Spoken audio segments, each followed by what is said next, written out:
They handed me a name tag. Not mother of the groom, not even Helen Worthing. Just one word. Afterthought. All caps, centered, a sticker. No gold trim like the others. I stood there in my blue lace gown, holding it between two fingers like it might burn me. Behind me, someone popped a champagne cork. Laughter burst like fireworks. They were already posing for group photos. Emily's side, all white teeth and blush chiffon. Nobody noticed me. I am Vesper Helen Worthing, 65, widowed, a mother. And yesterday, I was an afterthought at my only son's wedding. Today, I own the penthouse he thought was his future. 36 missed calls, still blinking on my phone screen.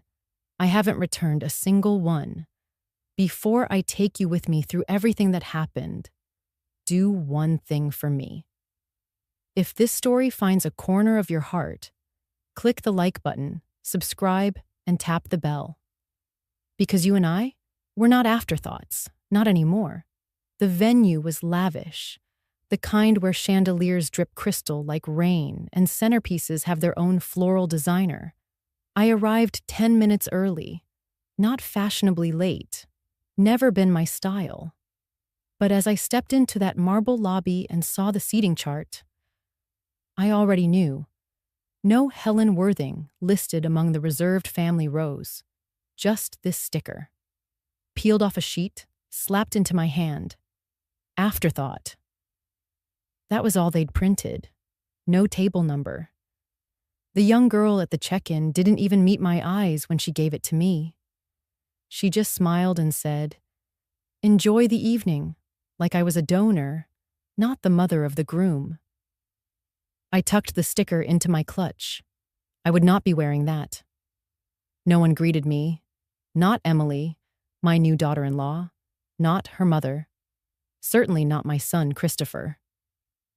He was across the ballroom, laughing, pouring drinks, adjusting a boutonniere that I didn't pin. There was a gift table, stacked like a pyramid. Gold-ribboned boxes, envelopes with checks fat enough to make the legs wobble. I walked over and placed my gift down gently. A white box. Inside, a silver ribbon, and beneath it, the deed to a $25 million penthouse overlooking the city skyline. He never knew it was mine to give. Christopher once called it the next chapter. Said he and Emily were ready to build their legacy. He didn't know I already held the pen. I looked at the placards near the dining hall. Emily's grandparents, reserved. The Freeman family attorney, reserved. Florist, photographer, makeup artist, all listed. My name wasn't among them. I stood still for a moment, watching the waiter pour rosé into crystal glasses. One woman walked past me and said, "Excuse me, are you with catering?" I didn't correct her. A man nearby, maybe Emily's uncle, laughed and pointed toward the gift table. Saw the tag on one of the boxes. Some joker put Afterthought as their name. Can you imagine? His wife giggled. That's cold. I left before the first toast. Didn't wait for cake. Didn't smile for the family portrait. My feet carried me out the side entrance, past a waiter holding a tray of mini crab cakes. Outside, the night air felt honest. The irony?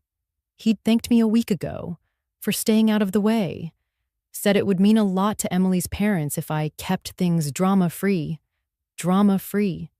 They printed Afterthought on my name tag. They smiled. I just left quietly. I looked down at my phone again. 36 missed calls.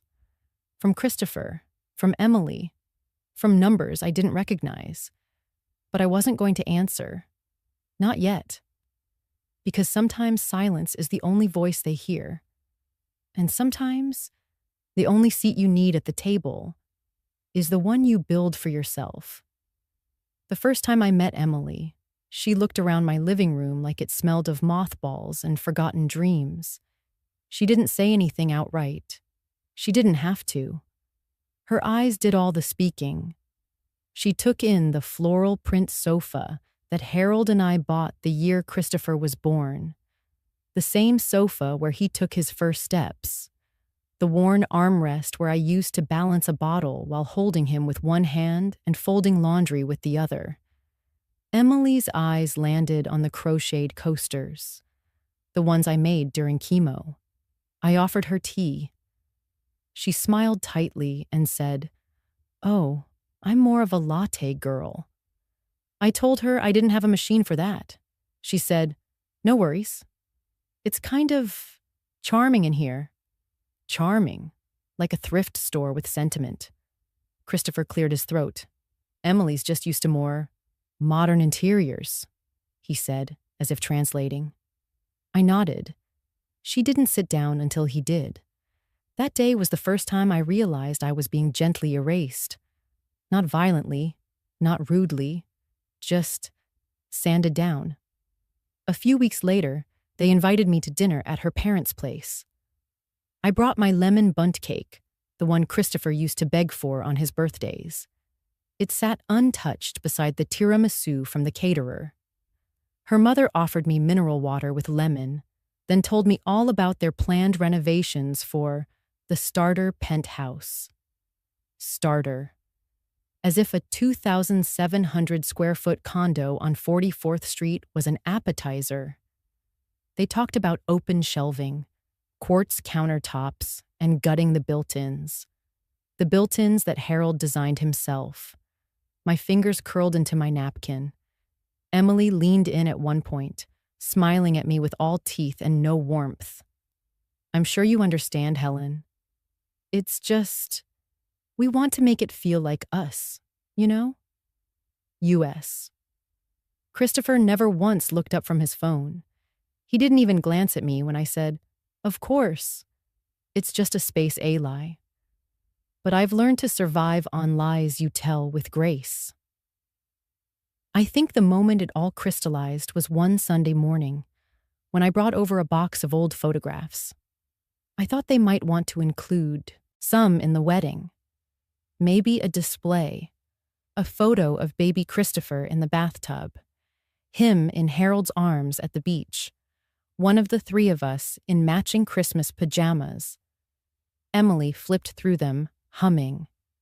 Then she paused, held one up, and said, "This isn't the aesthetic we're going for, but maybe a few for the memory table at the back? The back, where people might stop while getting coffee. Or not at all." She handed the box back to me and said, "We're trying to keep the vibe light." I said nothing. I packed the photos back into their sleeves. Christopher stood beside her, arms crossed, unreadable. I waited for him to say something. Instead, he walked me to the elevator and said quietly, "Mom, can you just try to be pleasant?" Pleasant. As if I'd made a scene. As if being invisible wasn't already the most pleasant thing I could be. Back home, I sat on my front porch with the photos spread across my lap.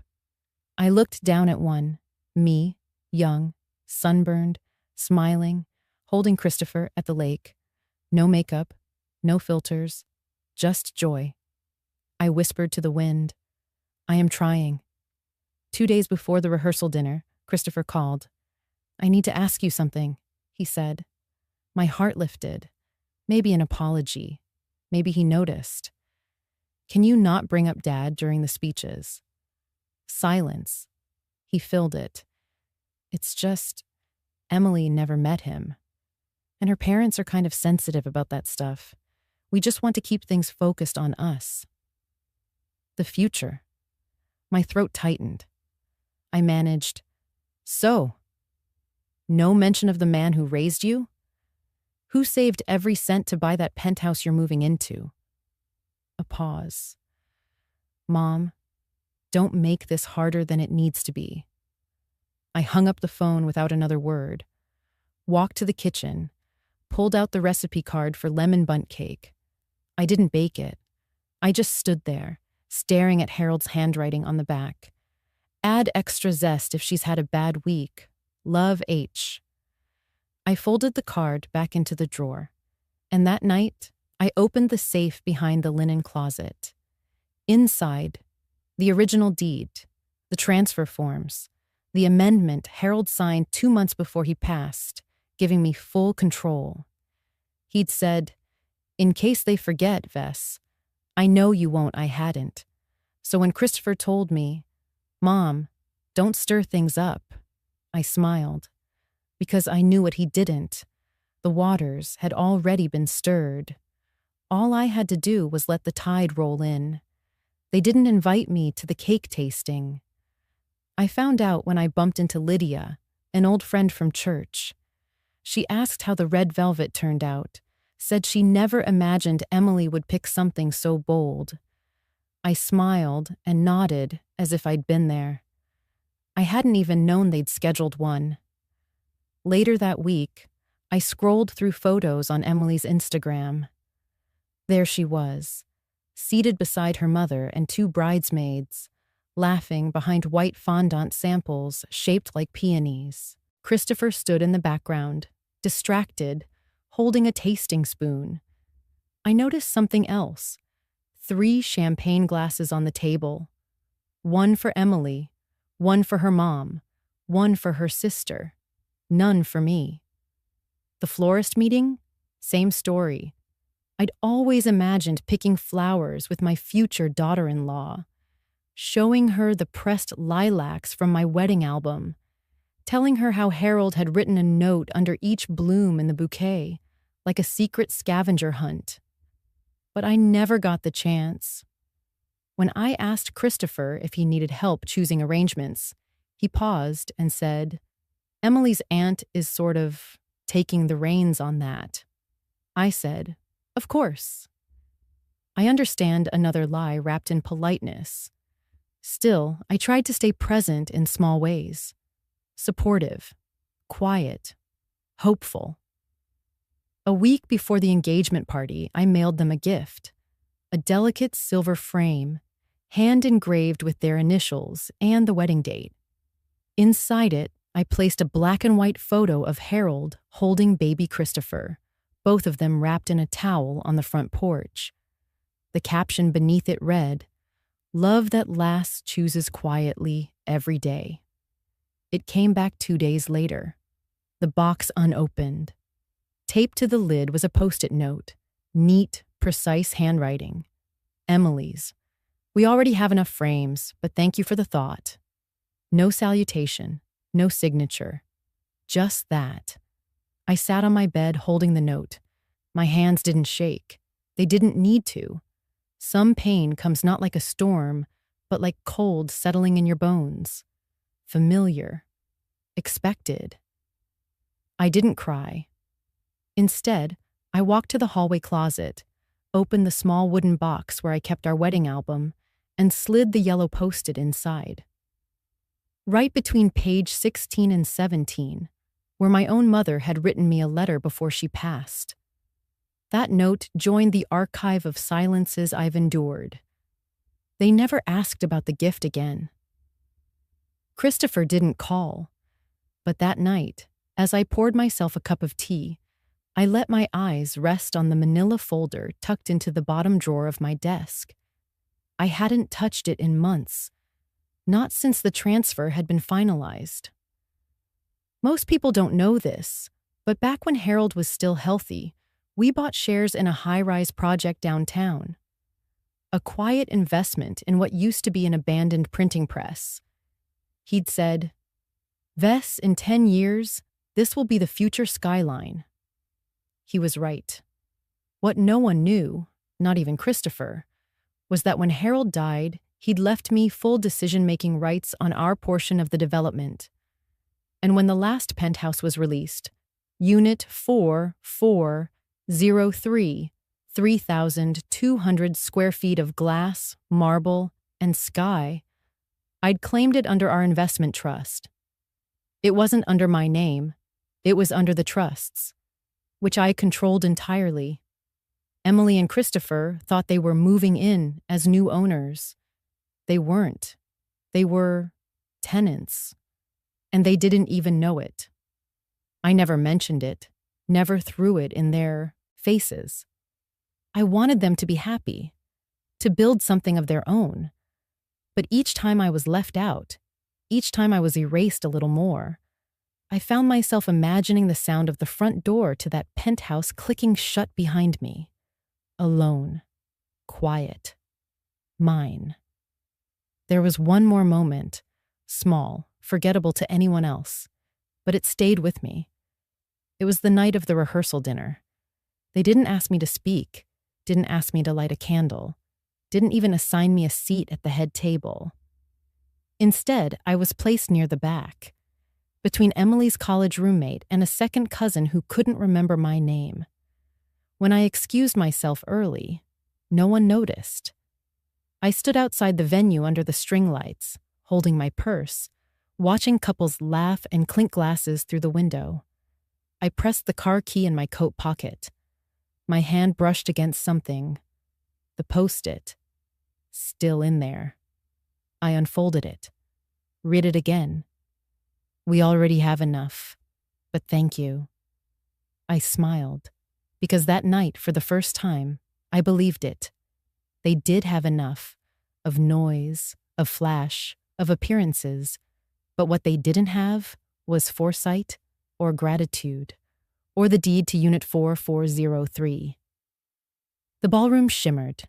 Crystal chandeliers hummed above us, reflecting off walls lined in ivory and gold. Each table sparkled under tall centerpieces of orchids, roses, and what must have been $800 worth of eucalyptus. Waiters floated like ghosts, silent, white-gloved, offering champagne and hors d'oeuvres that sounded more like French poems than food. Everything was perfect. Everything except me. I had no place card.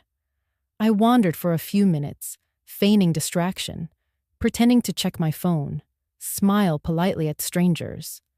Finally, I asked one of the ushers, a young man barely old enough to rent a car, where I was seated. He checked the list, double-checked, then whispered something to a woman in a headset. She smiled too tightly. "Oh yes, table 19, she said. Just there, near the restroom entrance." She pointed. Far corner, near the swinging doors, next to the coat check. I sat in silence. My seat wobbled slightly, one leg uneven on the marble. I folded my hands in my lap and watched. From a distance, Christopher looked happy, radiant even. Emily held his arm like a trophy. Her dress sparkled with hand-stitched beads, her smile wider than I'd ever seen. They stood under the arch of peonies, receiving congratulations from Emily's aunts, her father's colleagues, her Pilates instructor. No one came to my table. No waiter offered me a refill. No photographer pointed a lens in my direction. Not even a nod from Christopher. At one point, Emily's grandmother glanced my way. She squinted, turned to the woman beside her, and asked, loudly, "Who is that?" I held the corner of my napkin between my fingers, folded it once, then again, tiny, neat squares, like folding away my pride. The music shifted, the first dance.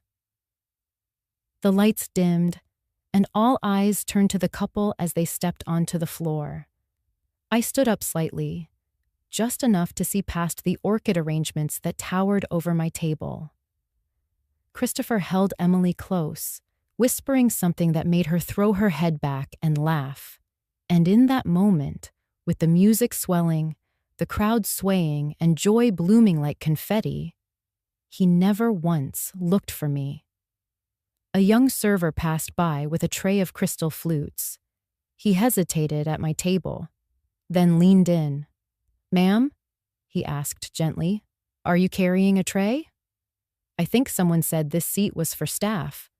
I blinked, then looked down, and saw it, that name tag, still clipped to the program booklet in my lap. The one Emily's cousin had handed me at check-in without making eye contact. I hadn't read it before. I had assumed it said, Mother of the groom. Or maybe just my name. But it didn't. Printed in small serif font, bold, unmistakable, was the word, Afterthought. I didn't cry. Not then, not even later. I reached for it slowly, 2 fingers, as if lifting something delicate, sacred. I turned it over in my palm, felt the weight of that word. A pause, not in the room, but inside me. That kind of silence where your breath catches in your throat before your mind catches up. No fireworks, no screaming, no dramatic gasp. Just stillness, and then movement. Mine.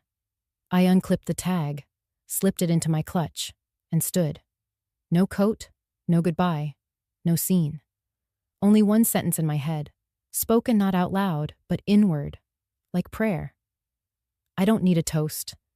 I just need the right name. I walked toward the exit, past mirrored pillars, past tables blooming with laughter.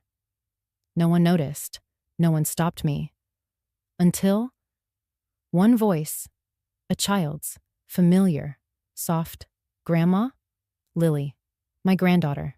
7, wearing a dress with little sunflowers, her curls bouncing as she ran to catch up. Are you leaving? She asked. I knelt to meet her eyes. I'll see you soon, my darling, I whispered, tucking a strand of hair behind her ear. And then, because I wanted her to remember, I placed a kiss on her forehead and said, always know where your seat is. And if they don't offer you one, make your own table. Outside, I called Ava. No need for pleasantries. She answered on the 2nd ring. It's time, I said. She didn't ask why. She already knew. By the time I reached the sidewalk, the bank notification had arrived. I turned off my phone, slipped it into my clutch beside the Afterthought tag. Then I walked, one heel after the other, into the night. Not alone, but with dignity trailing behind me like a veil. I didn't take the main exit. Instead, I slipped quietly into the hallway near the kitchen, then past the service doors, until I found the back stairs that led to the wine cellar. The staff at the Langston estate had always been discreet. They nodded at me, like I still belonged there, because technically, I did. The air grew cooler as I descended.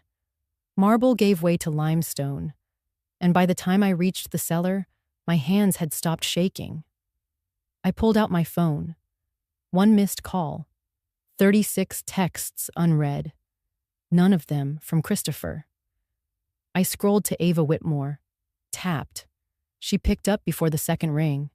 Mrs. Worthing. I took a breath. Ava, I said. It's time. She didn't ask why, just silence on her end, and then the sound of keys clicking. Professional. Precise. That's what I paid her for. Full execution? She asked. Yes, I said without hesitation. Pull the trigger. Now let me explain. The penthouse was never truly theirs. It was a promise made by Emily's family, one of many flashy gestures during their engagement. We're gifting them the top floor at the Langston, her father had said to me once at a dinner I hadn't wanted to attend. View of the whole skyline.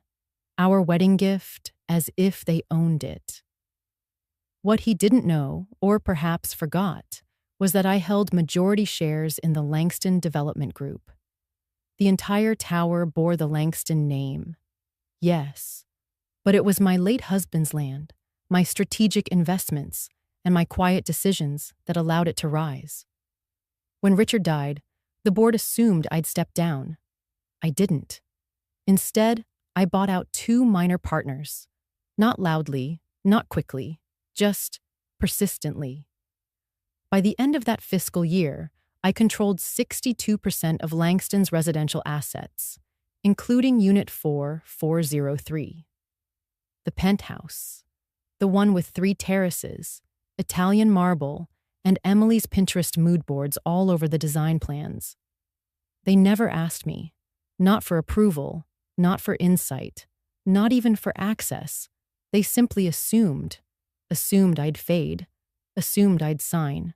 Assumed, like so many others, that silence meant absence. It didn't. It meant I was watching, documenting, waiting. I could hear the faint thump of bass from the wedding floor above me. Laughter. A toast, maybe. Ava returned to the line. All authorization docs confirmed. Would you like to electronically sign or? I already did, I said. Tuesday, remember? A pause. Of course, she said. I just pressed send. The transfer will reflect within the hour. Send a copy to the escrow officer. And blind copy their wedding planner. Yes, ma'am. I sat down on the edge of a wooden crate labeled Petrus, 1982. I wasn't angry, not anymore. I was just done. Done trying to win smiles that never came. Done offering explanations that fell on curated ears. Done playing the quiet ghost in their perfect little tableau.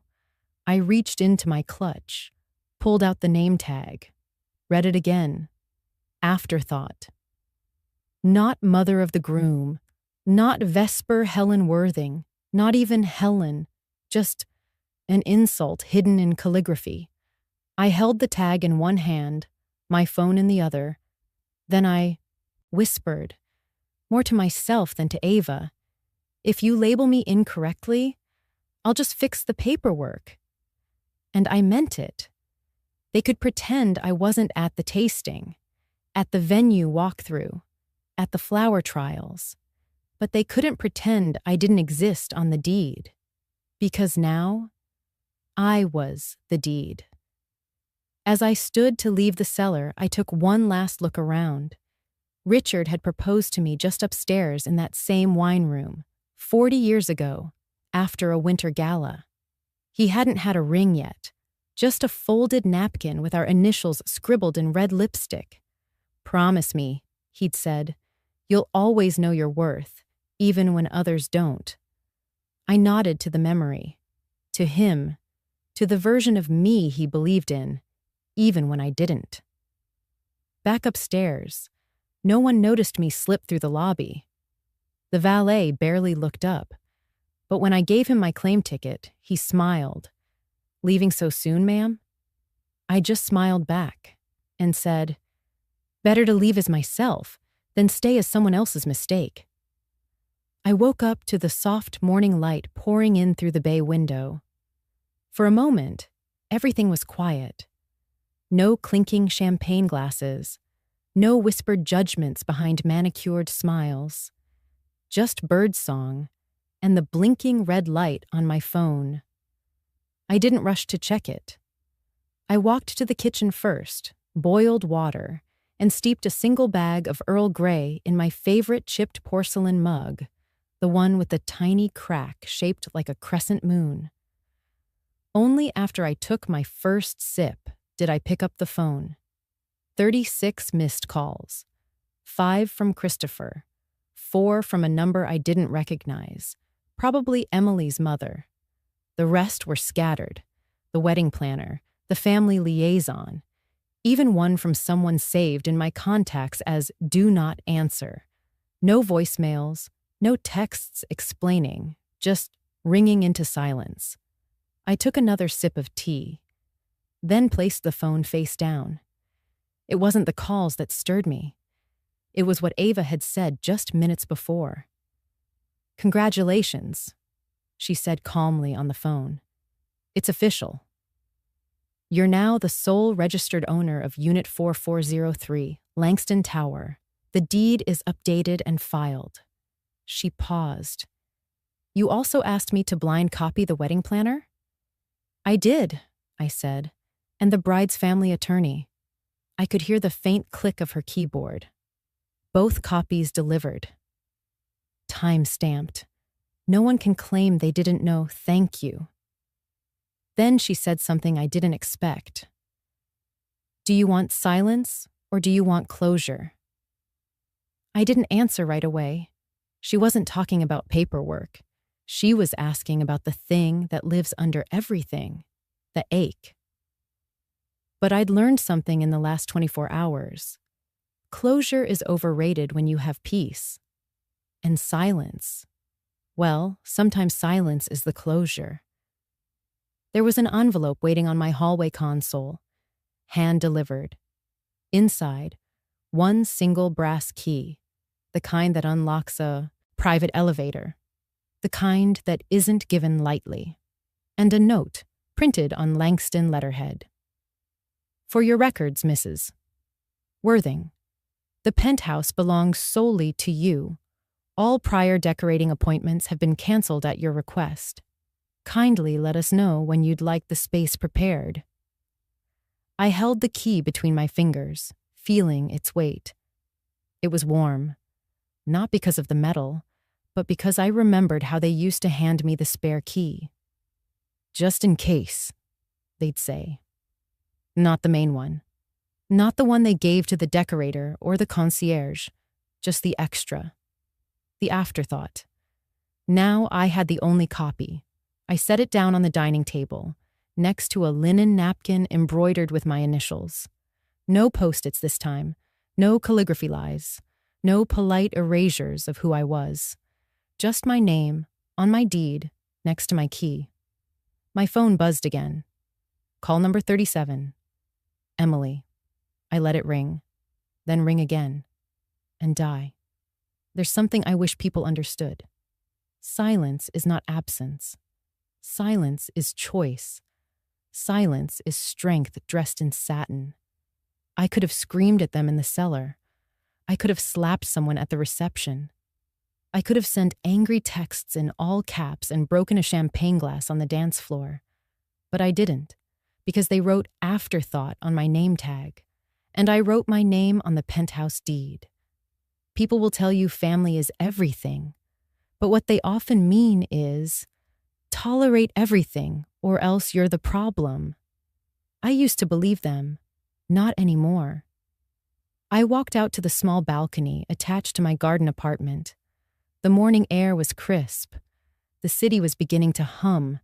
In the distance, I could see Langston Tower, a glimmering spire of glass and stone. They were probably still in bed, maybe hungover, maybe arguing, maybe pretending nothing had happened. That's their choice. Mine? I was sipping tea in peace, holding a key that used to be theirs. My phone buzzed one last time, a text, from Christopher. Can we talk? Please, just that.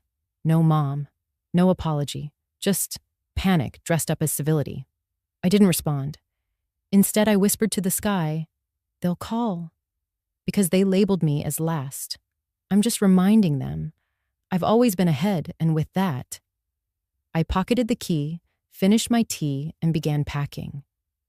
I wasn't planning on returning to the venue, not after what happened, not after the thud of silence that followed me out of the ballroom like a closing door. But I'd forgotten my wrap, a silk one, ivory-colored, with hand-stitched vines. My late husband had given it to me the year Christopher graduated high school. So I went back. Quietly. Mid-morning, while the staff was still packing up floral arches and folding chairs, like they'd never witnessed any cruelty. The lobby smelled like roses and spilled champagne. That's when I saw her, Carol. I hadn't seen her in years. We were friends once, back when our sons played baseball together and we used to bake scones for PTA meetings. Time had been generous to her spirit, if not her hair. It was fully gray now, pulled into a tight bun. She stood behind the reception desk in a charcoal blazer, scrolling through a clipboard. She looked up and froze. Helen? I smiled. Carol. She came around the desk and wrapped me in a hug before I could prepare for it. You haven't changed a bit, she whispered. I laughed lightly. Then I must have aged early. We sat on a bench near the coat check. She didn't ask why I left early. She didn't mention the placement card or the table by the bathroom. Instead, she reached into her bag and pulled out something wrapped in a cocktail napkin. I wasn't sure if I should keep this, she said. But when I saw it in the trash bin, she handed it to me. It was an envelope, cream cardstock, embossed in gold, and slashed across the front, in blue ballpoint ink, was my name, Mrs. Helen Worthing. But it had been crossed out. Twice. The ink dug deep into the paper, like someone wanted to erase me with force, like I'd been invited, then uninvited with intention. Carol looked away. They told the printers they only needed 48 invitations, she said gently, but I remembered this one. I wrote your address on it myself. It had already been sorted for delivery. I stared at it. Something hot and bitter twisted in my throat, but I didn't cry. Instead, I folded it, pressed the creases softly, and said, "Thank you for returning it to me."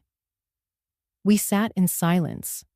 Carol pulled out her thermos and poured 2 small cups of chamomile tea, like she used to on the baseball sidelines. The scent made me nostalgic for years when Christopher still looked for me in the bleachers. "I wasn't supposed to be working that night," she said after a while, "but someone called out sick. I almost didn't take the shift." "You're still working events?" I asked. She nodded. 3 nights a week. Keeps me moving, and to be honest, I like watching people forget they're being watched. That made me smile. Carol always had a quiet kind of wisdom, the kind you don't notice until you need it. "I once got cut out of a wedding, too," she said suddenly. "Not mine, my niece's. I raised her for 5 years after her mom passed. I turned to her, surprised. She removed you from the guest list?" Carol shrugged. Her fiancé said I was too old school. I guess that meant I didn't have Instagram. She took a slow sip. They printed digital invites and sent them out through an app. Didn't think I'd notice I clenched the napkin tighter around the envelope. "What did you do?" Carol smiled. I waited. For what? For the day they lost power and couldn't log into anything. She called crying because she didn't remember anyone's number, except mine. We both laughed, not loudly, just the kind that comes from something tender and earned. I stared at the crossed-out invitation in my hands again. "You're going to keep it?" she asked. "I am," I said, "but not to dwell." I stood and walked over to the gift shop near the elevators. 10 minutes later, I returned with a wooden photo frame, oak finish, simple and elegant. I slipped the envelope inside, pressed the glass shut, and set it upright. Carol tilted her head. "Art?" "A reminder," I said. "Of what?" I looked at her. That even when they try to erase your name, the paper still remembers the first one written. Carol touched my arm before I left. "If you ever want to share a pot of tea again, you know where to find me." "I do." I hugged her again. She didn't ask me if I was okay, and I didn't pretend to be. But for the first time in a while, I felt seen. Not because someone needed something from me, but because someone remembered me. I brought the framed envelope home that night and placed it on my bookshelf, right beside the wedding album from my wedding, the one where my name hadn't been crossed out, the one where love had still meant inclusion. I asked her to meet me at Murphy's Diner, a quiet corner booth, no white linens, no waiters announcing the wine, just chipped mugs, warm coffee, and a red leather menu that's seen more truth than the ballroom ever will. Emily showed up 10 minutes late. No apology. She wore designer slacks and a silk blouse that whispered, "I deserve better than this." But she sat down. Because she knew. She'd read the news. The deed transfer had been finalized. Langston Tower, Unit PH57, was officially mine. "I assume you asked to meet so we can renegotiate," she began. Her tone was flat, controlled, like I was a client who'd overstepped, not the mother of the man she married. I stirred my coffee slowly. No, I'm not here to negotiate. She blinked, then leaned forward, placing both hands on the table. I get that you're upset about the wedding. But this isn't personal. This is real estate, investment, family planning. I looked at her for a long time, then quietly slid a folder across the table. She opened it. Her fingers trembled slightly, just slightly, as she scanned the document inside. It was a lease, not a gift, not a sale, not even a permanent arrangement, just a 12-month lease agreement with a line item that made her lips press into a thin line. Conditional occupancy clause. Tenant must complete 15 volunteer hours per week at Mayfield Women's Shelter during tenancy. She laughed once, but it wasn't amusement. This is a joke, right? No, I said calmly. You can't be serious. You want me, to mop floors and sort food donations for a bunch of women who didn't plan ahead in life? I folded my hands. They didn't plan to be beaten either, or pregnant at 17, or left with children and no health insurance. She looked away. I didn't fill the silence. I let it breathe. I didn't take anything from you, she finally muttered. This penthouse was promised to me. Your son, Christopher, told me it was part of our long-term security. And did you ever ask him? I replied, who secured it before he promised it away? She looked at me then. I could tell she didn't know. Not really. She thought the Langston project was Christopher's. He'd bragged about working with investors, choosing finishes, managing architects. But I was the anchor investor. I held the equity shares. I funded the second phase when the board pulled out. This was mine, I said. Long before your wedding hashtags and floral centerpieces. Emily's voice dropped, icy. You didn't have to do this. No, I nodded, but I did. She glanced at the lease again. You're punishing me. I'm inviting you, I said, to understand the people whose backs hold up the penthouse floor you want to live on. She laughed again, tighter this time. Do you think I'm going to parade around in an apron for Instagram? That I'll cry with broken women to earn a room in your precious tower? I think, I said, if you want to stand on the 57th floor, you should know how to stand tall on ground level. Her hands curled into fists, but her eyes wavered. I saw something crack beneath the pride. Not defeat. Recognition. Just for a second. She pushed the folder back to me. I need time, she whispered. You have 48 hours, I said. After that, it goes to someone else on the wait list. She blinked. You're renting it to the public? No, I said. To a retired school teacher with a disabled son. She works 2 jobs and still writes poetry on Sundays.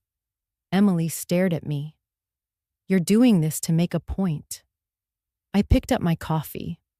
I already made it. You're the one deciding whether you want to learn from it. We didn't hug. We didn't shake hands. We didn't pretend this was healing. But as she walked out, shoulders a little lower, steps a little slower, I saw the weight of entitlement begin to slip. She didn't know yet how much that weight had been dragging her down. But she would. I sat there a while longer, paid the bill in cash, tipped generously, then opened my planner and circled a date, a quiet reminder to myself. Justice doesn't need a stage. Sometimes it's just a signature, a line drawn gently but firmly in ink. I didn't expect her to say yes, but 41 hours after that diner meeting, Ava forwarded me the signed lease, typed signature, time stamp, Emily Whitmore, tenant. Ava had also attached a brief note, penthouse keys delivered. Move-in confirmed. Shelter start date. This Friday, 9 a.m. I closed the email, took a deep breath, and for the first time in months, I exhaled with hope Friday came. I didn't call her, didn't check if she showed up. I let the world do what it always does when entitlement meets consequence. It teaches. Rough at first, then fair. The first update didn't come from Emily.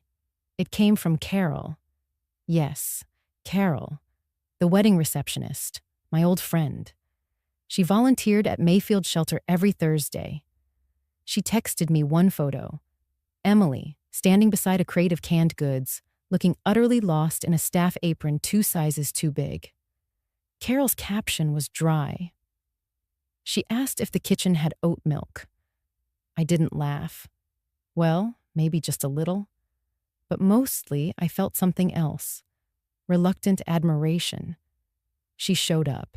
She could have walked away. Could have stayed in a hotel and blamed me for the rest of her life. But she didn't. Carol later told me, Emily didn't speak to anyone on the first day. She hovered by the door, avoided eye contact. She wore sunglasses indoors, as if shame could be shaded like sunlight. She dropped a box of instant oatmeal, trying to lift it onto a shelf, flinched when a toddler clung to her leg, wrinkled her nose when someone asked if she could wipe down the toilet stalls. By noon, she was pale and silent. By 2 p.m., she had asked, twice, if she was allowed to leave early. But then came Arlene.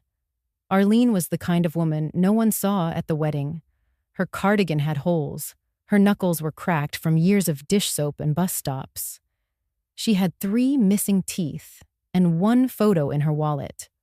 A boy in a Little League uniform with Dante, 2009, scribbled in blue pen. She lost him in a custody battle, then lost herself somewhere after that. Now, she folded donated clothes and handed out toothpaste with more dignity than half the ballroom guests had ever shown me. Emily was folding socks when Arlene approached. Carol said she looked ready to recoil, but Arlene didn't judge. She just spoke. "You're new," she said. Emily nodded. "You'll probably leave," Arlene added. That made Emily look up. Arlene shrugged. Most do. They wear clean shoes and carry pity in their pockets. Then they get bored, grossed out, or just forget we exist. Emily's face tightened. "I'm not here to pity anyone." Arlene smiled, a slow, tired, knowing smile. "I hope not. I've been waiting a long time for someone who doesn't." Later that night, Carol told me, Emily stayed an extra hour, no clock watching, no hand sanitizer after every task. She sat with a woman named Trina, who was 6 months clean and 5 days out of a breakup. She sorted canned goods with 2 kids who thought mac and cheese came in colors. She didn't ask for oat milk. She drank coffee, black, and took a second shift wiping tables. No text came from Emily, no apology, no request for acknowledgement. But on Sunday morning, a courier left something at my apartment. A bouquet of white daisies and green carnations. No note, no sender name.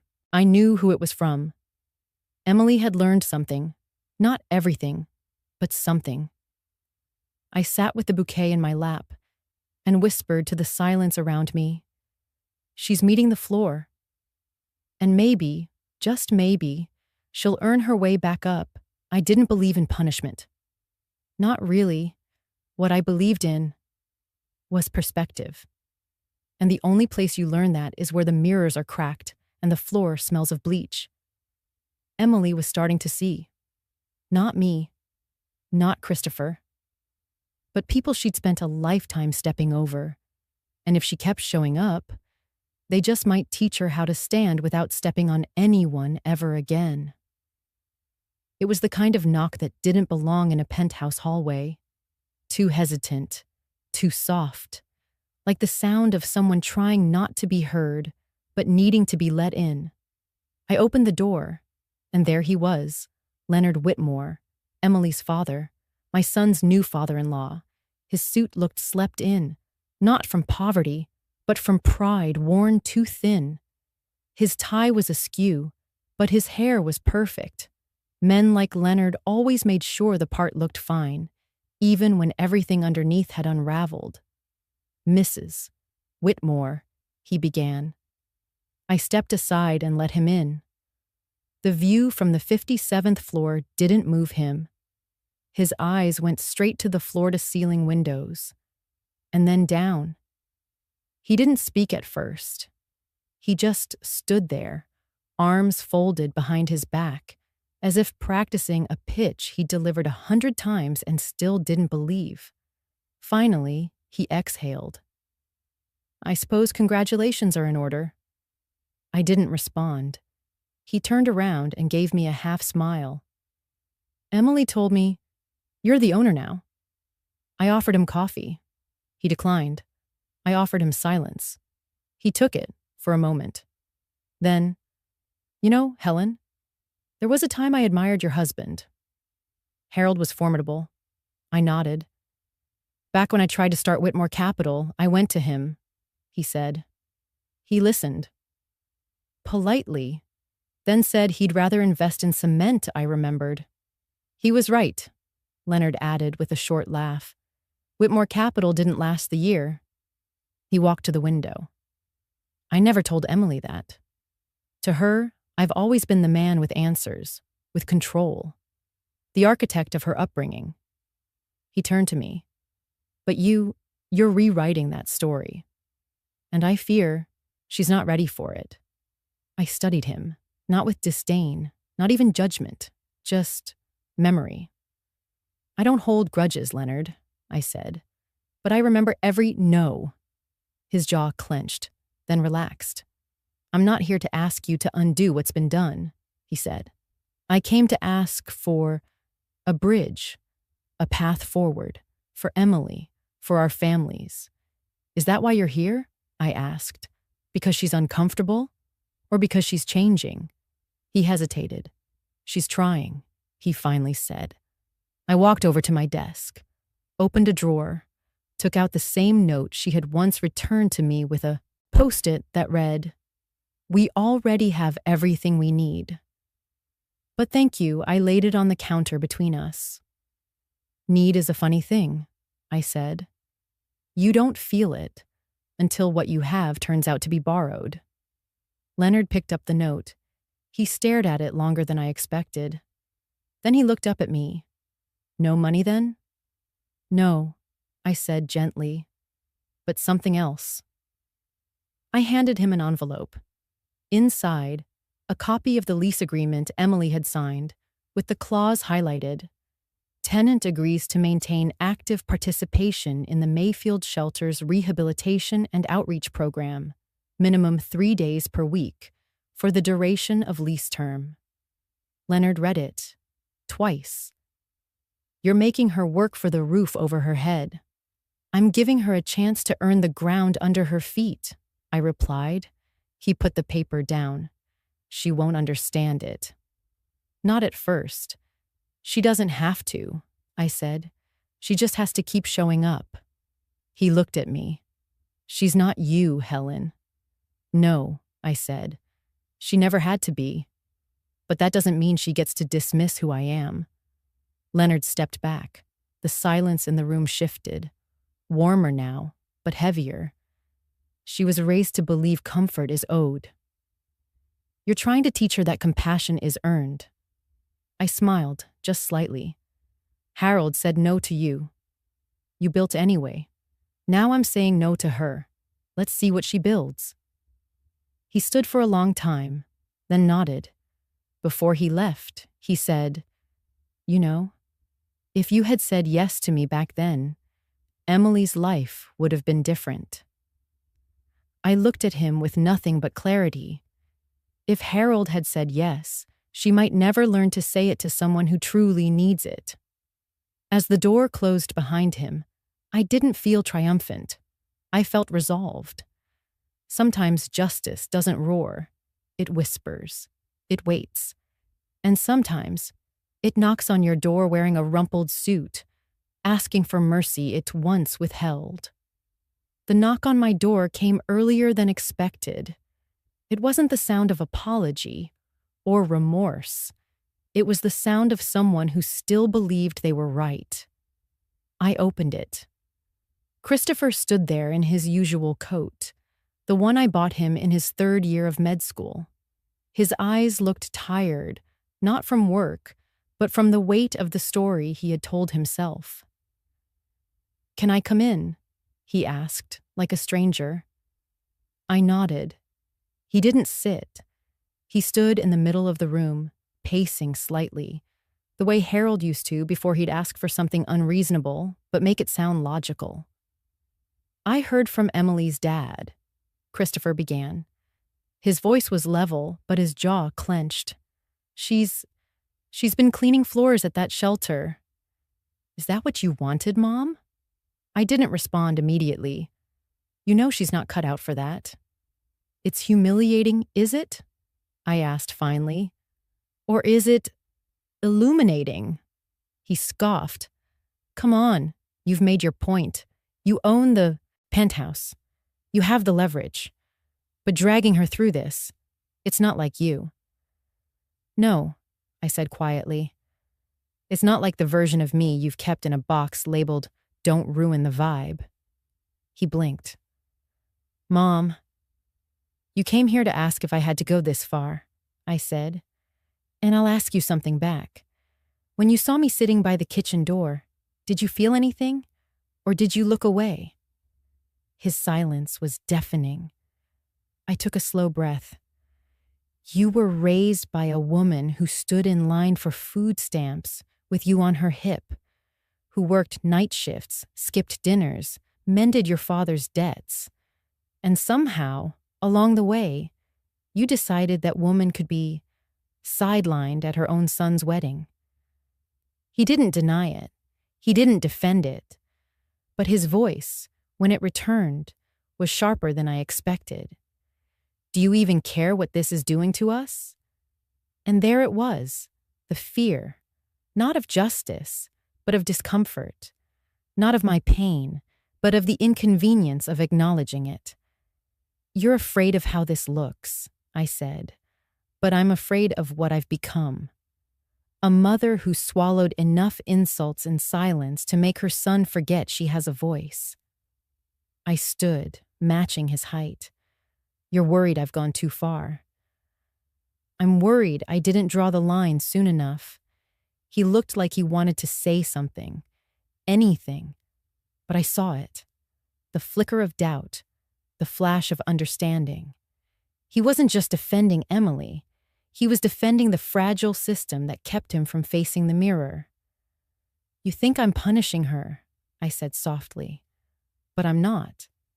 I'm reminding her. Reminding both of you that love without respect isn't love. It's entitlement." He finally sat down. And then, for the first time, he didn't talk over me. He just listened. "I don't hate her," I said, "but I can't reward her cruelty with comfort." She wanted the view from the 57th floor, without seeing the woman who built the elevator shaft. Christopher dropped his gaze. "You raised me better than this," he said. I nodded. "That's why I'm doing this." "So you remember?" He stood again, slower this time. "I'll talk to her." "Don't," I replied. "Just watch her. And decide if that's the woman you want beside you when you're 70. He reached the door, paused, then turned back. "You're not mad at me, are you?" I smiled. Not out of joy, but from a place of resignation. "No, Chris. I'm just finally mad for me." I didn't go back to the shelter. I let silence be the mirror. And sometimes silence says more than any scolding ever could. But Carol passed along something, a whisper really, that Emily had started showing up early. No makeup, no silk scarf, no excuses. They said she barely spoke at first. She just watched Arlene refill the coffee urn, watched old men trace photographs with trembling fingers, watched women tremble while folding blankets for strangers. It was Carol who told me what happened one Tuesday afternoon. Emily was scrubbing the corner tiles of the women's bathroom. The grout was caked with things she'd never had to name. Her nails were cracked, her fingers raw, but she didn't stop. Arlene walked in. Arlene, who'd lost her son to a system that couldn't hold his sorrow. Arlene, who always remembered names, even when people forgot hers. "You missed a spot," Arlene said with a smile, pointing with her cane. Emily looked up, flushed with frustration. "I know. I'm trying. I didn't mean the tile, sweetheart," Arlene said gently. "I meant your heart." Emily sat back, exhausted. "It doesn't matter. No one sees me here anyway." "That's funny," Arlene replied, "because I've been seeing you all week." Silence fell between them. Then Emily, maybe out of pure fatigue, or maybe something deeper, whispered, "I used to think people like you ended up here because they made mistakes, but now I think I'm the one who made them." Arlene lowered herself onto a chair. Her knees cracked, but her voice didn't. "We all make mistakes. That's not the point. The point is who you become when no one's watching." Emily looked at her. "I was watching my whole life. Watching my mom clean houses. Watching her skip dinner so I could eat. Watching her work 2 shifts and still get called lazy. I was watching. I just never said thank you." Arlene tilted her head. "Where is she now?" Emily hesitated. "She collapsed at work. Heart failure. They said it was silent." She bit her lip. "I was in college. I had just texted her that she was overbearing, that she needed to stop calling so much, that I wasn't a kid anymore." The tears came slowly. She didn't wipe them away. "I called her a burden. I called my own mother a burden. Arlene didn't reach out. She didn't hug her. She just looked at her, steady." "Sounds to me," Arlene said softly, "like you've been trying to erase that label ever since." Emily nodded. Arlene took a deep breath. "You know," she said, "I used to work in a print shop. Back when people still ordered business cards, folks would come in with typos, or the wrong job title, or a name they didn't want anymore." She smiled faintly. "You'd be surprised how easy it is to run a new print, but you'd be shocked how few people bother to ask for one." Emily looked puzzled. Arlene pointed to the shelter's front desk, where the volunteers' name tags were stacked, laminated, taped. "You don't have to keep wearing the first name they gave you," she said. Emily stood slowly, walked to the desk, picked up one of the blank tags. For a long while, she just held the marker. She didn't write volunteer. She didn't write Mrs. Langston. She didn't even write Emily. She wrote something in small, careful letters, something only she could read at first. Then she tucked the card into her pocket. Arlene smiled. "Looks like you found your new label." Carol told me all of this the next day. I didn't cry. I didn't cheer. But I did sit by the window longer than usual that morning, just letting the sun pour in like something sacred. Because somewhere across the city, a woman who had once erased my name from a wedding invitation had just written her own name back into something real. Not on a deed, not on a gift tag, but on her own soul. And she hadn't shown it to anyone yet, but I knew. One day she would. The envelope came in the mail that morning. No return address, but the handwriting was unmistakable. Carol's, with her rounded cursive and the occasional loop too large for the line. Inside were 2 things. The first, a black and white photograph. I gasped before I even registered it fully. It was from a spring gala in '85. Harold and I were standing under a wisteria arch.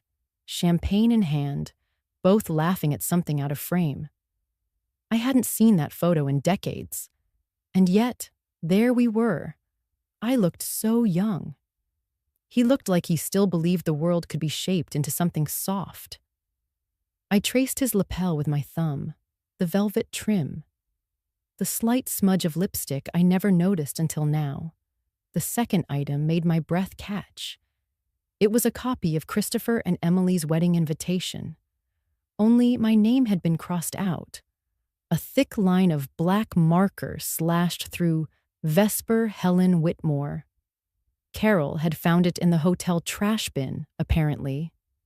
She had taped it back together and made a photocopy. "In case you ever needed to remember who you are," she'd written in a sticky note, yellow and creased. I placed the photo and the invitation side by side.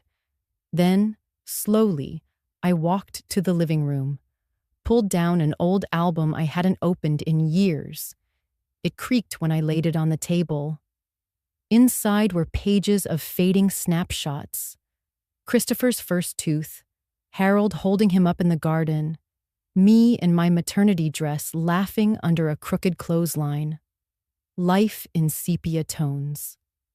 I flipped to the back of the album and slipped the wedding invite inside a clear sleeve, just behind our family Christmas photo from 1992. Then I added the photograph of Harold and me, sliding it carefully next to it. For a long while, I just sat there, fingers hovering. Then I reached for a note card. Just a plain white card with gold trim, no logo, no heading. And I wrote, "To the one who once called me a burden, I used to think I had to earn my space in every room. That being invited meant being grateful, no matter the terms. That quiet suffering was a kind of grace. I stayed silent through years of dismissals, of being talked over, of being too much, or not enough. I wore those labels like moth-eaten coats and still tried to smile in family photos. When you crossed my name off that invitation, you didn't just erase a guest. You tried to erase a history. But let me remind you, I was there when he had night terrors. I was there for every parent-teacher conference, every science fair, every scraped knee. I was there when no one else was. I gave more than I had. And still, I was labeled Afterthought. You see, the insult wasn't in the seating chart.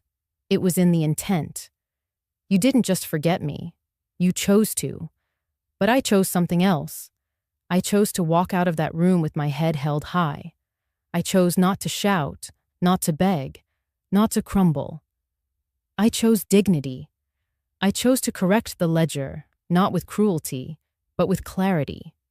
Because if you're going to print a label for me, at least let the records show the truth. I was never the burden. I carried the burden. And I carried it well. Still, I don't hate you. Hurt, yes. Disappointed, certainly. But hate? Number. Hate is heavy. And I've carried enough. So I'll set that down now. And I'll keep this picture. I'll keep this album. I'll keep my name.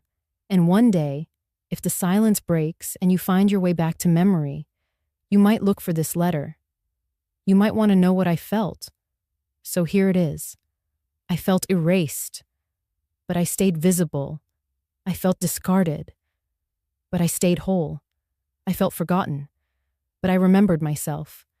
And I still chose dignity, even if it cost me everything else. Vesper Helen. I folded the letter, didn't sign it, didn't seal it. I tucked it into the back of the album, behind the pictures, behind the tears, behind the years. Some letters don't need to be sent to be true. They just need to be written. I wasn't expecting a knock that morning, the kind that isn't hurried or hesitant, just present, like a quiet offering. I'd just finished watering the jade plant near the balcony, watching the soil darken and breathe. The city was unusually still, the kind of stillness that doesn't ask for anything. The knock came again, 3 gentle taps. I opened the door. Emily stood there, not dressed up, not with perfectly styled hair or designer sunglasses like usual. No makeup, no script, just Emily, raw around the eyes, sleeves pushed to her elbows, fingernails bare. She didn't say a word. No apology. No preamble. No, I was wrong, or can we talk? Instead, she held something out, a name tag, like the one I'd received at the wedding. Only this one was different. It was handwritten, not printed, on thick paper with soft gold trim. The handwriting was unmistakably hers. It read, Helen Worthing, Mother. Just that. No qualifiers, no caveats, no labels like afterthought or guest. No sign she was trying to impress anyone. Just the truth. I stared at it for a moment, feeling the weight of it in the air between us. Then I reached out and took it from her hand. It was slightly warm, maybe from her palm, maybe from the walk-up. I didn't speak. Neither did she. But something shifted. Something unspoken passed through the air like a sigh that had been held for too many months. We stood in that stillness. And for once, silence wasn't a punishment. It wasn't a weapon. It was a language. She gave a slight nod. I returned it. No ceremony, no dramatics, just 2 women acknowledging a fracture and the slow, tentative stitching of its edge. Emily turned, quietly walking down the hallway. Her steps didn't echo. She didn't look back. She didn't need to. I closed the door behind her. My fingers tightened slightly around the tag. The handwriting curved just a little too far on the W in Worthing, as if she had hesitated. As if even writing it had required courage.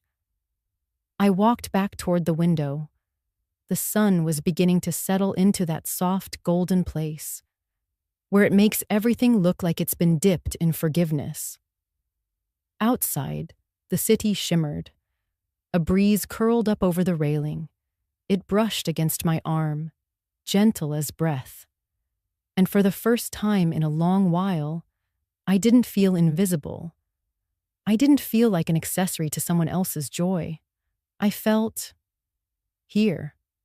Not as a footnote, not as a burden, but simply mother. It wasn't everything. It didn't erase the ache or rewrite what had been said, but it was something. And sometimes something honest is enough to begin again. The balcony door was open. I stepped out barefoot, letting the wood warm my soles. Below me, the streets moved as usual. People late to meetings, buses heaving, dogs tugging leashes. Above me, the sky was a clear, impossible blue. No planes, no smog, just openness. I held the name tag in both hands.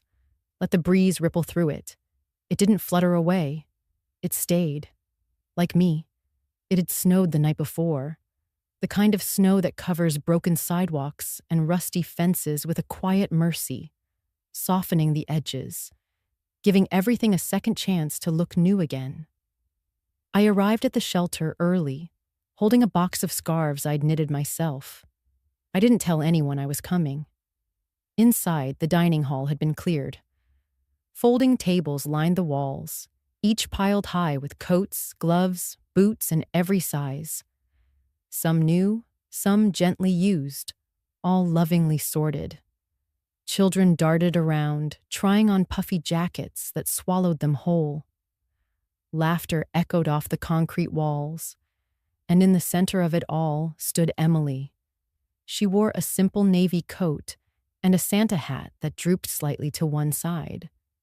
She was kneeling beside a little girl, maybe 6 years old, helping her zip up a bright red parka.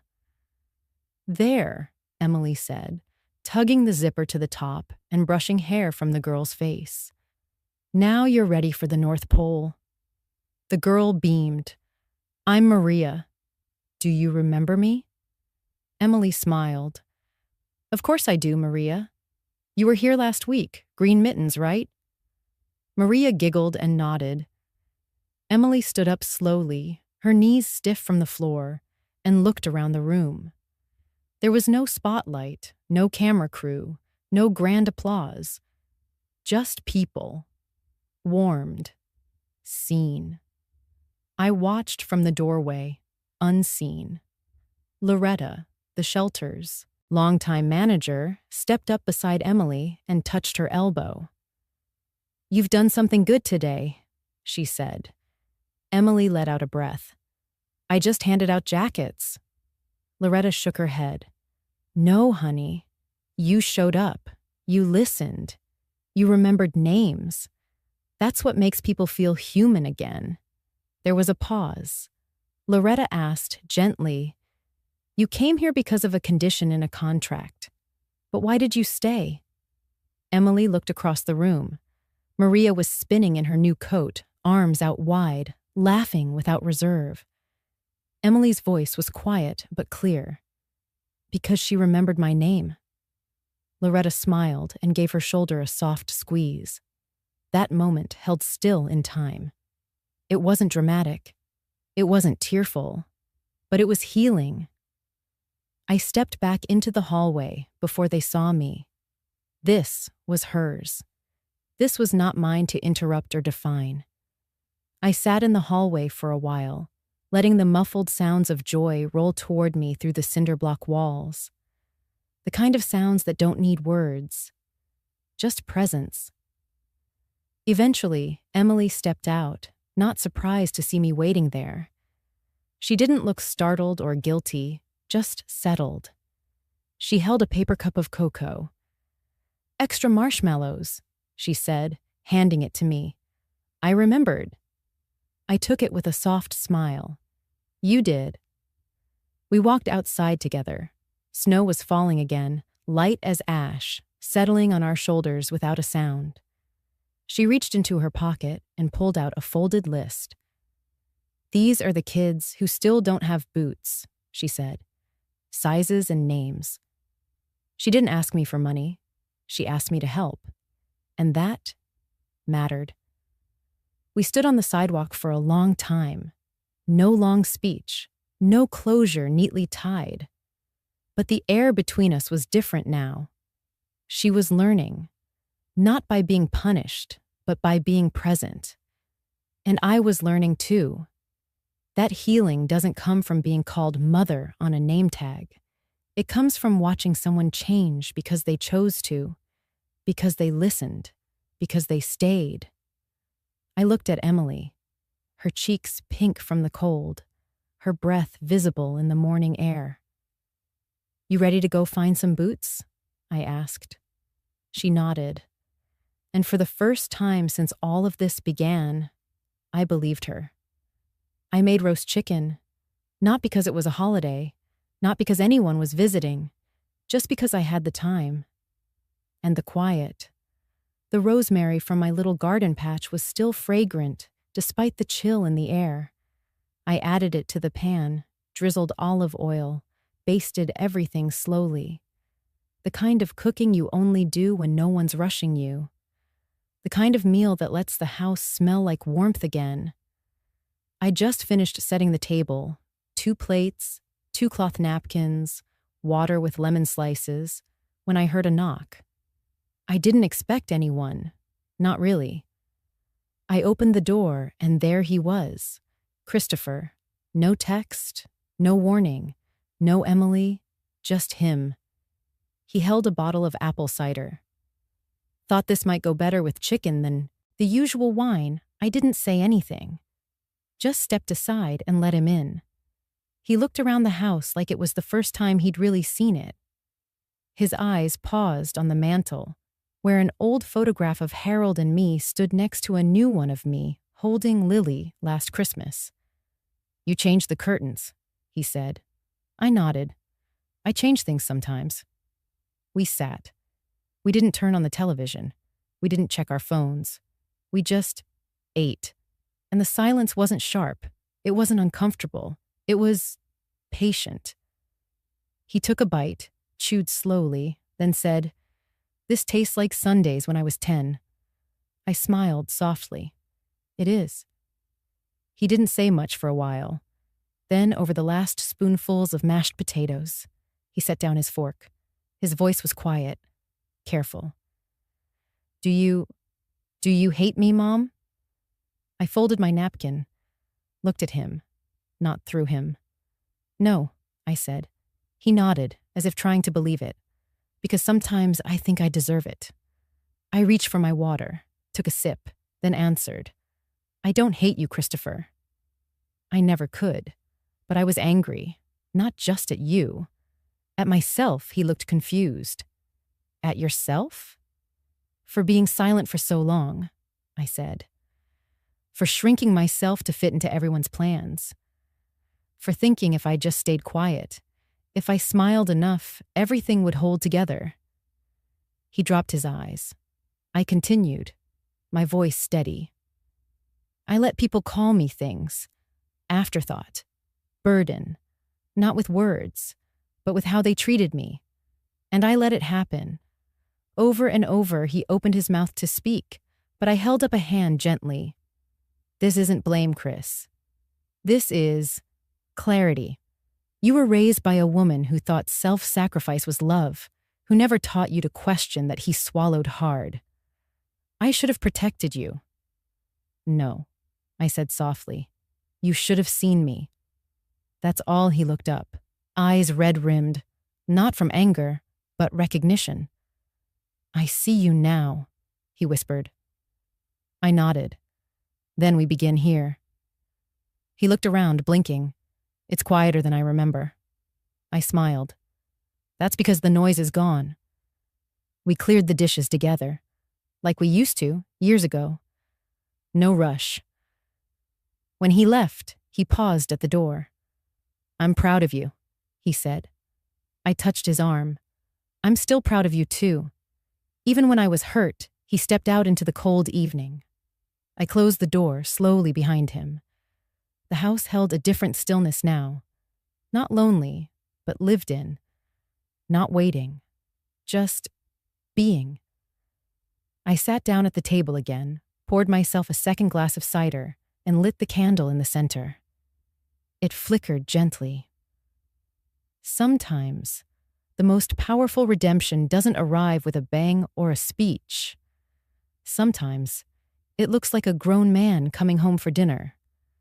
Sometimes, it sounds like two people eating in silence, because words are no longer needed to prove they care.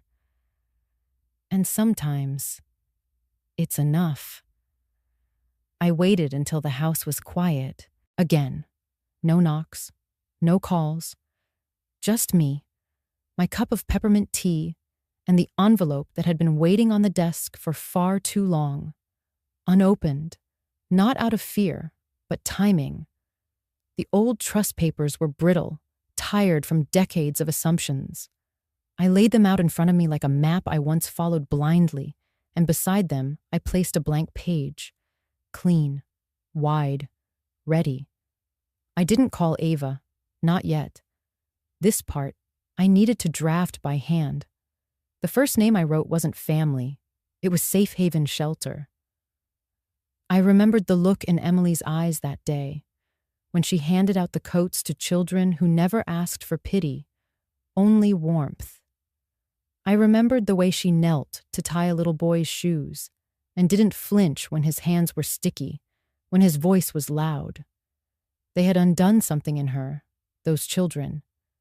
And for that, the shelter deserved more than a check. It deserved a future. I wrote, 10% of the trust will go to Safe Haven Shelter annually, in perpetuity. Then I added a name beneath that clause, one that hadn't appeared in any version before. Arlene. No last name, just Arlene, the woman who sat in silence beside Emily during her first breakdown. The woman who had lost more than I could ever imagine, but still showed up, still stayed late, still remembered other people's birthdays. A personal bequest of $250,000 to Arlene, to be used at her full discretion, No conditions, no questions. I paused. Let the weight of that line sink in. Too many people go through life without anyone trusting them with anything. She had trusted Emily with her story. Now it was time someone trusted her back. Next came Christopher. This part was harder. I thought of how he'd shown up without warning, how he didn't make excuses, didn't demand forgiveness, how he'd simply sat, eaten, remembered who I was. I didn't want to reward performance. I wanted to affirm growth. So I wrote, Christopher Worthing shall inherit 20% of the estate, contingent upon his voluntary service of 200 hours at any registered community organization over the next 24 months. Proof of completion to be submitted via affidavit, not a punishment. A reminder. Love without contribution isn't legacy. It's expectation. Finally, I came to the penthouse. I looked out my own window. The view from here wasn't as high, not as dramatic, but it was mine. And for the first time, I saw clearly what that meant. Emily's name came last.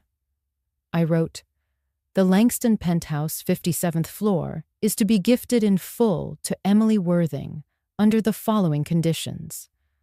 I took a breath. That she continue her service at Safe Haven Shelter for a minimum of 2 days per week for no less than 3 years. That she submit annual reports detailing community projects she has initiated or supported. That if either condition is not met for more than 2 consecutive quarters, ownership reverts to the Helen Worthing Foundation. I leaned back. I wasn't writing this out of spite or control. I was writing it out of truth, because power means nothing if you hoard it. But stewardship, that's what builds something lasting. I signed at the bottom with a slow, deliberate hand.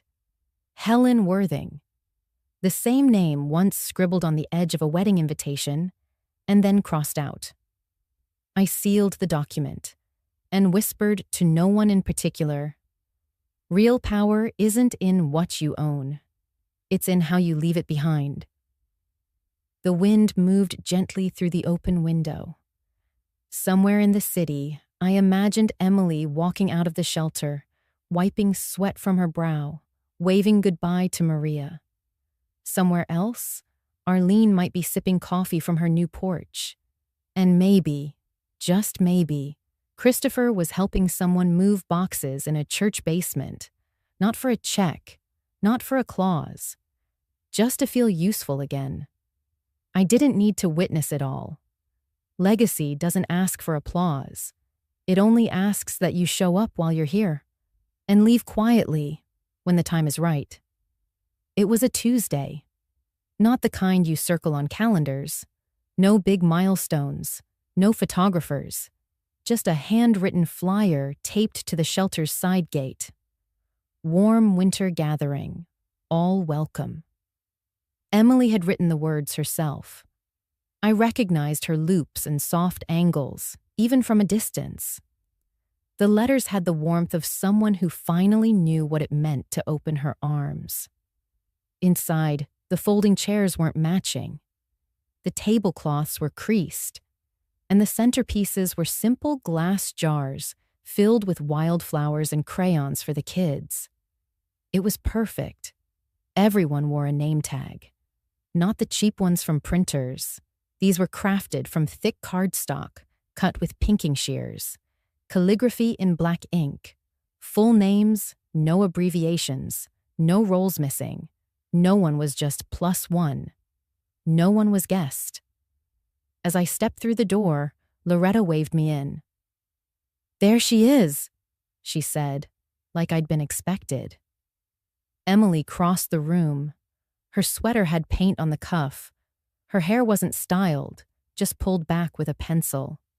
And she looked more radiant than she did on her wedding day. She didn't make a speech. She didn't apologize with tears. She simply took my hand and whispered, "You sit at the head of the table, Mom."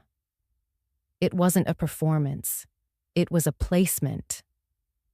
I walked toward the seat she pointed to, covered in a soft yellow cushion, and I smiled as I lowered myself onto it. The light from the window brushed across the table, and for a second, the air felt golden. From my purse, I took out the old name tag, the one with sharp block letters. No curve, no warmth, just one word, afterthought. I laid it gently on the table in front of me. Not bitter, not wounded, just honest. Then, beside it, I placed the new one. Helen, Mother. The two cards sat side by side.